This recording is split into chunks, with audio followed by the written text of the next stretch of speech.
가기사는 증시각도기. 안녕하세요. 증시각도TV 시청자 여러분, 투자자 여러분, 도기마을 여러분, 10만 금융전사 여러분 모두 반갑습니다. 8월 24일 토요일 아침이 밝았습니다. 네, 오늘 아침은 오늘 낮에 날씨가 더울 모양이에요. 안개가 아주 가득 끼었습니다. 네, 저는 오늘 고민을 많이 하다가 운동을 해야 되겠다. 왜냐하면은 요즘은 다 잘 먹어서 생긴 병인데, 제가 최근에 올해 들어와서 운동을 조금 열심히 하다 보니까 식욕이 조금 왕성해졌거든요. 그래서 그냥 자꾸 배가 고파서 먹었더니 웬걸 살을 빼려고 운동을 했었는데 그게 오히려 살찌는 도구가 돼버린, 잘 먹어서 먹는 거 제어가 그렇게 쉽지 않습니다. 먹는 거 제어를 안 하려면 그만큼 더 많은 운동을 해야 되기 때문에 고민을 많이 했어요. 30도 넘어가면 몸이 많이 힘들거든요. 그래서 고민을 하다가 그냥 해야 되겠다고 결정을 해서 오늘 조금 평소보다 일찍 여러분 만나게 되었습니다. 토요일 치고는요.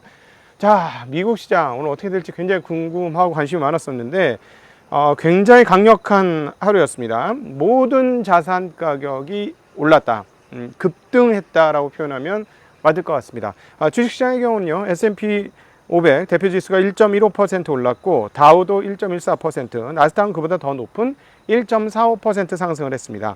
러셀 2000이 많이 올랐는데요, 무려 3.15%나 상승하는 모습을 보여줬습니다. 그리고 모든 기술주들이 상승을 했습니다. 특별히 기술주 중에서 조금 여리적인 상황 가운데 있었던 루시드, 그 다음에 리비안, 이런 주식들이 폭등을 했습니다. 8%가 넘는 이런 정말 강력한 폭등을 했는데요.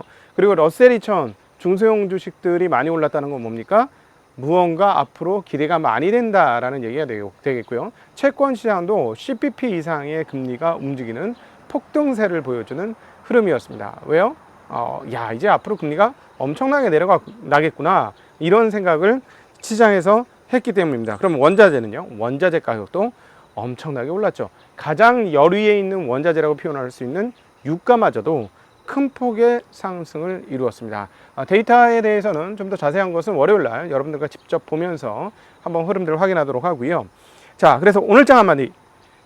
이 정도의 강력한 메시지는 B컷을 위한 것인가? B컷을 피하기 위한 것인가? 그런 생각이 딱 들었어요. 메시지가 아주 강력했는데요. 시장을 한마디로 정리해보자면 파월에 의해 만들어진 하루였다라고 정리해볼 수 있겠고요. 분위기가 얼마큼 달라졌냐? 파월이 2년 전에, 지난번에도 말씀드렸습니다만은 경기 훼손까지도 감안해서 우리는 인플레이션을 잡을 거야, 이렇게 얘기했죠. 경기 훼손이 돼도 상관없어 라는 의미를 시장에 줄 때 어떤 단어를 썼나요? 네, 바로 정말 80년대 미국 인플레이션을 잡기 위해서 진짜 거대한 금리 폭풍을 일으켰던 폴 볼커 전 의장의 자서전 제목 Keep at it 이란 단어를 쓰면서 우리는 Keep at it 하겠다라고 표현했습니다. 그래서 시장이 정말 난리가 났고, 22년도 10월달 정말 난리가 났었고, 그리고 23년도 8월 잭슨홀 연설에서도 호락호락한 발언을 하지 않았기 때문에 그 10월 달까지 시장에 뭉개지는 그런 흐름들을 우리가 2년 연속 경험을 했었죠. 근데 이번에는 아마 반대일 거야 했는데 완벽한 반대, 대깔꼬마니의 반대가 나타났다, 이렇게 표현할 수 있겠습니다. 오늘 이제 발언들을 한번 하나하나 살펴보도록 하겠는데요.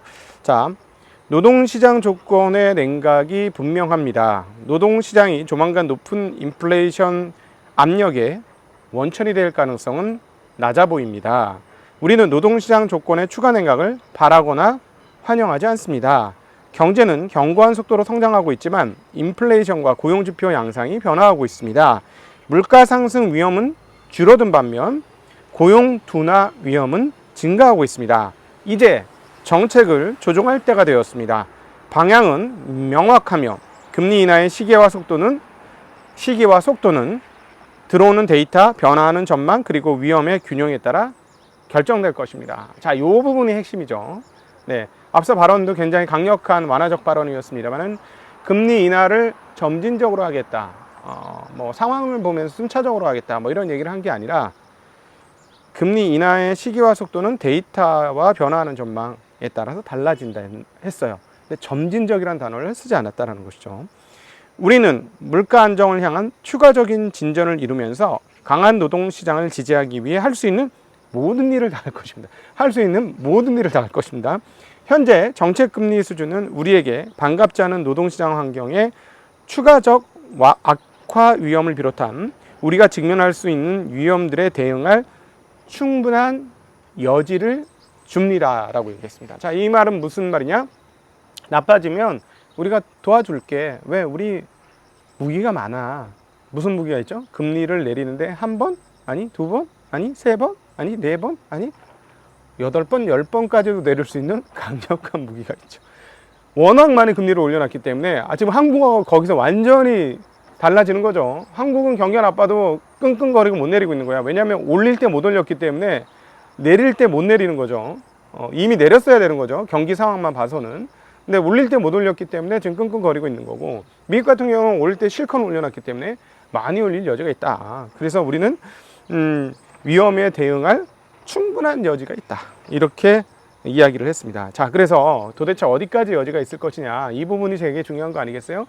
시장은 시장이고 연준은 어떤 생각을 가느냐, 이게 되게 중요한데 여기에 팁이 하나 나왔습니다. 라파엘 보스틱 애틀란타 연은 총재의 발언이 있었는데요. 뭐라고 얘기했냐면, 다른 거 다 빼고 나머지는 월요일날 말씀드릴게요. 터미널 레이트는 3.0%를 예상한다.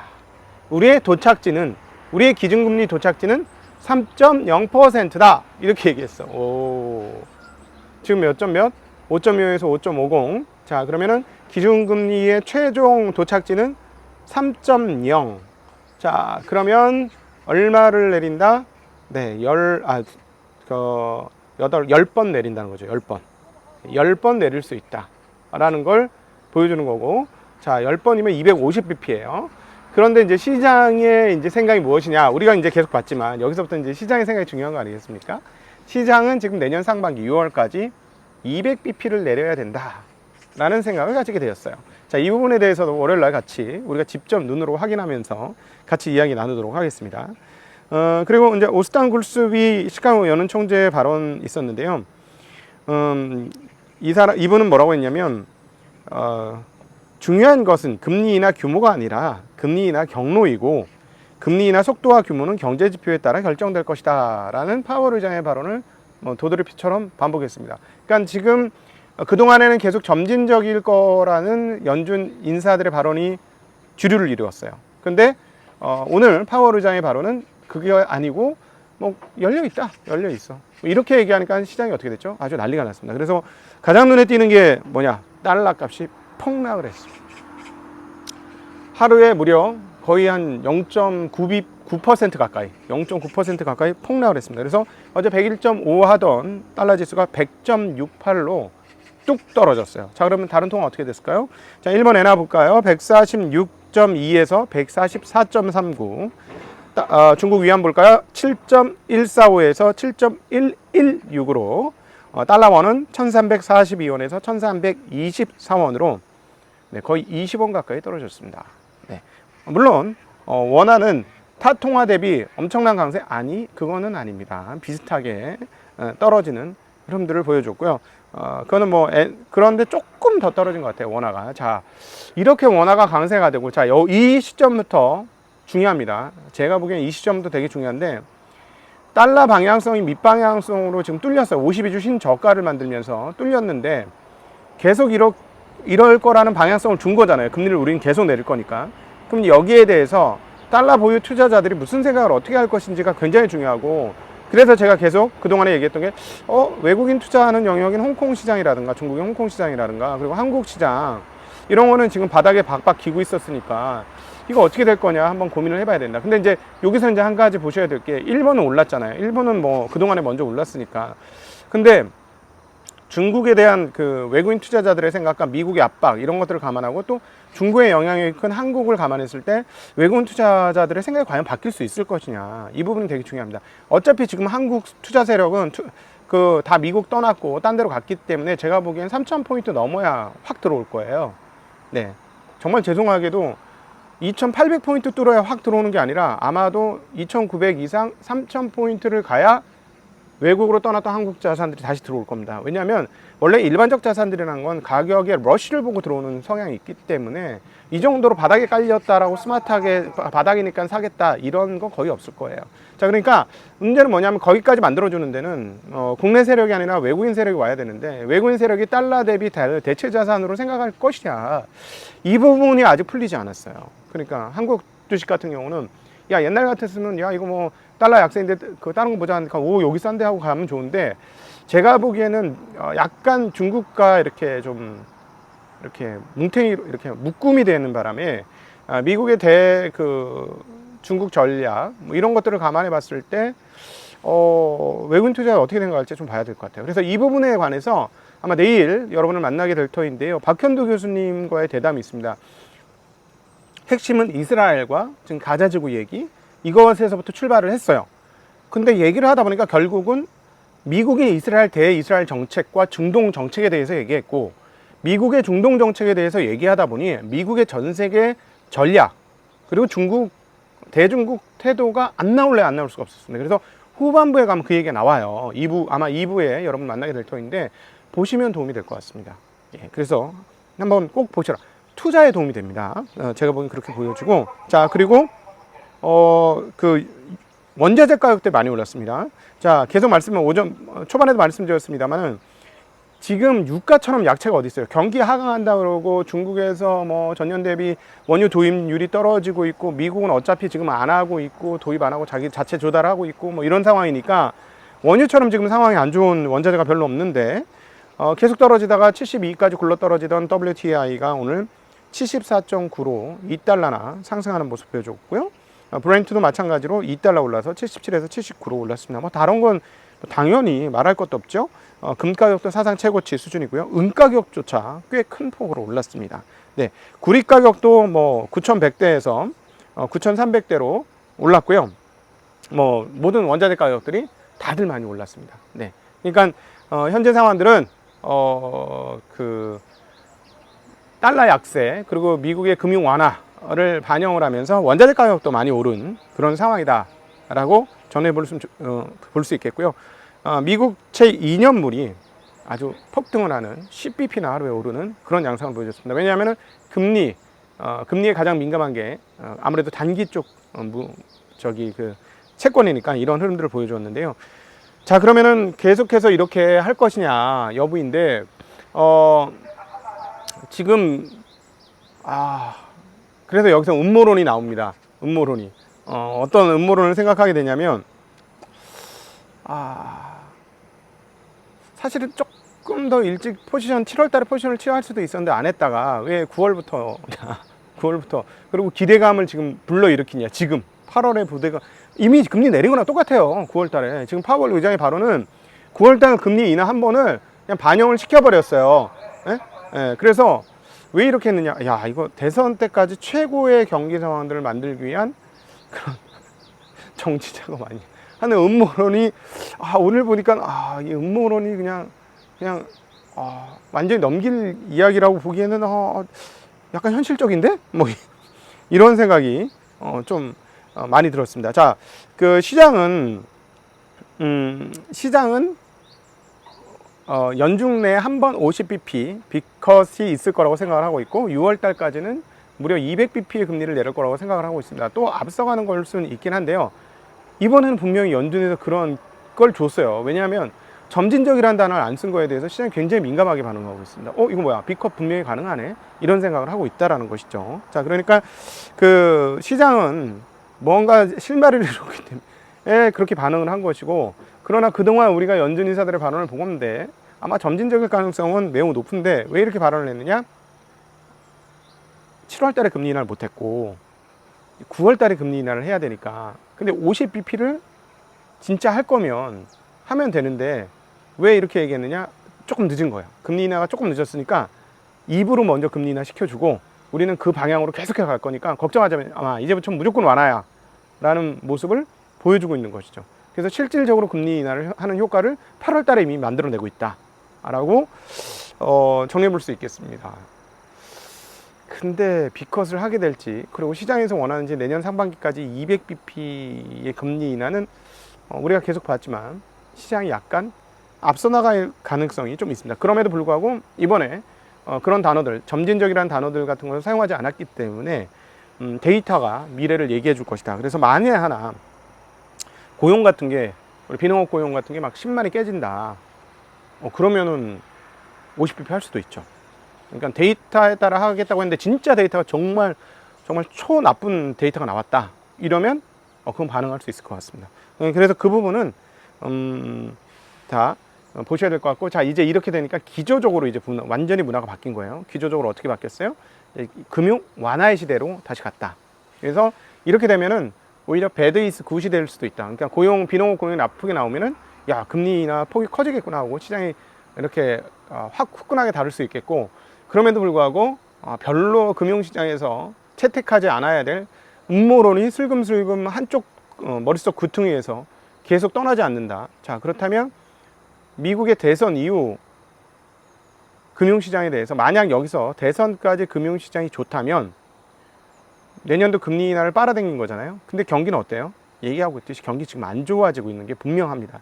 그리고 여기까지 얘기한 거는, 오늘 이렇게까지 발언한 거는 두 가지로 해 볼 수 있을 것 같아요. 얘기를, 그 가능성. 그게 뭐냐면 하나는 경기가 정말 나빠지고 있기 때문에 이렇게까지 조금 확 태도 전환을 했다는 것 하나고, 또 하나의 가능성은 B컷을 하기 싫으니까 그냥 사전에 먼저 입으로 다 입터벌을 쳐줬다. 뭐 이렇게 양쪽 방향으로 생각해 볼 수 있을 것 같아요. 만약에 경기가 진짜 안 좋아서 이런 거면 뭐 B컷이 날 수도 있고 그렇습니다. 그러면은 예를 들어서 그래서 빨리 금리를 인하하게 되면 시장은 흡수하면서 땡길 거예요. 그러니까 계속 말씀드리면 불균형입니다. 미국은 불균형이에요. 자산을 갖고 있는 사람은 상관없어. 자산이 없는 일반 노동자들은 너무 힘들어. 지금 그런 상황이니까, 이쪽이 너무 안 좋아지니까 이 사람들에 맞춰서 댐문을 열었는데, 문제는 뭐냐면 이 사람들은 더 좋아져. 그러면 이 사람들로 인해서 인플레이션이 안 죽고 이쪽은 계속 뜨거운 인플레이션 분야가 살아날 수 있죠. 그 부분이 어디서 오늘 또 읽어지냐면 신규 주택이에요. 신규 주택 판매가 이게 진짜 이게 웃기는데, 미국이 불균형한 상황들이 보여지는데 신규 주택 판매가 연율 기준으로 지난번에 66만 8천 채에서 지금 73만 9천 채로 전월 대비 10%나 증가했습니다. 그러니까는 주택 매매가 활발하다는 거는 뭔가 미래에 대한 전망을 긍정적으로 하기 때문이고, 그럼 신규 주택을 사겠다는 사람은 자산이 있는 사람이냐 없는 사람이냐 감안해 보면 금리 상황을 봤을 때 자산이 있는 사람이 사는 거 아니겠습니까? 그러니까 자산 가격의 앙등이 계속해서 이루어지는데 경기는 나빠지고 있고 자산 가격의 앙등, 경기 나빠지는 것 때문에 이제 금리를 내렸어. 자, 그럼 대선 이후 어떻게 될까? 이게 막 너무 뜨거우면 그 고민을 해봐야 될 것 같아요. 그래서 시나리오 중에 하나는, 이게 음모론으로 세상 보면 안 되는데, 이거 대선 때까지 경기 괜찮구나. 대선 때까지 경기 괜찮은데 대선 끝나고 나면은 약간 너무 그때까지 주식시장에 달려버리면은 흑폭풍이 있을 수도 있겠다. 이런 생각을 해보는 것도 시나리오상은 나쁜 시나리오는 아닌 것 같습니다. 왜냐하면 미국의 밸류에이션이 싸지도 않기 때문이죠. 네, 물론 금리를 내리면 밸류에이션이 더 올라갑니다. 그러니까 리뷰한 루스디드가 폭등한 게 그런 연유라고 볼 수가 있겠죠. 그럼에도 불구하고 이게 흐름들이 대선 때까지 가서 정말 지금 현직 프리미엄을 최대한 자산시장까지 발휘를 하고 그게 흘러 넘쳐서 일반 경기까지 흘러 넘치게 하려는 의도가 만약에 있다면 엑셀을 좀 밟은 거기 때문에 과속을 한 것에 대한 추스림도 있을 수 있다는 점은 감안을 하셔야 될 것 같습니다. 역시나 우리는 어떻게 판단해야 된다? 밸류에이션으로 판단하면 될 것 같습니다. 비싸다고 느껴지면 뭐 어찌 되었든 간에 비싸다는 말씀을 드리도록 하겠습니다. 자, 오늘 이번 주 여러분들을 찾아갈 재미난 방송들이 있습니다. 오늘은 문화산업에 대한, 계속 말씀드렸지만 꼭 많이 봐주셨으면 좋겠고요. 재밌을 거예요. 한국 영화산업과 그 다음에 영상산업에 대한 얘기가 먼저 나가고, 다음번에 K-팝에 대한 이야기 여러분 드리도록 하겠습니다. 오늘도 즐거운 주말 되시기를 빌겠고, 저도 잔잔하게 꾸준히 길게 운동을 해서 배에 낀 내장 지방을 한번 없애는 계기를 삼아 보도록 하겠습니다. 여러분도 행복한 주말 되십시오. 감사합니다. 안녕.